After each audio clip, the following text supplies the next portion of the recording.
د مرګ راولي. الله دې مونږ سره دا عقیده سالمه قبر ته کوزه کړي.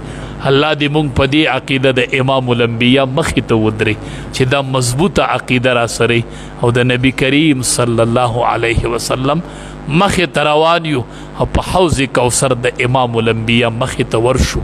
کریم الله مونږ ټولو له د نبی کریم صلی الله علیه وسلم په سیرت او صورت باندې الله د ژوند تیرولو توفیق راکړي. خدایا مونږ شکلونه او ژوند ټول د امام الانبیا په شان کې ربه زمونږ اغستل او خرڅول ټول د امام الانبیا په شان کې چې په کونډې به سخت راتله نبی علیہ السلام بو، په یتیم به سخت راتله امام الانبیا بو، په ګاونډي به سخت راتله امام الانبیا بو.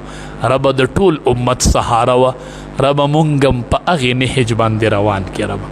ربه مونږ د لاسه دې مخلوق ته خیر ورسوي. ربه د دې ملک حفاظت وکړي، الله د اسلام حفاظت وکړي. یا الله کومو ملکونو کې خصوصا پاکستان د افغانستان کې چې کومه زلزله راغلې ده ډېر شهدا پکې وشول. الله کریم الله مونږ باندې نور رحم وکړي. ربه مونږ د داسې ازمایښونو نه نور بچ کړه. ربه مونږ باندې ژوند کې داسې ازمایش مه راولې ربه چې ماسخوتن وده کېدل مور سره بچی غېږ کې او سار پته نه وه چې داسې اوده به پاتې کېږو، اوده په اوده به ځو.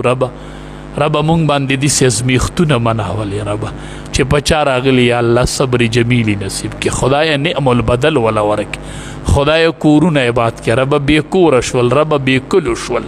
د باجوړ حالات هلته ډېر تکلیف کې دی خلق. ربه پنجاب کې ډېر سیلاب دی. ربه کم ځای کې مسلمان په تکلیف کې دی، الله حفاظت وکړي. یا الله په دې تکلیفونو ورلته اجر ورکړي. ربه مونږ باندې نور داسې امتحانونه مه راولې. ربه مونږ ستا د محبوب امتیان یو. ربه هغه دعا کړې چې زما امت په یو ځای نه هلاکوي. ربه هغه دعاګانې زمونږ په حق کې قبولې کړي. اللهم صل علی سیدنا محمد وعلى آله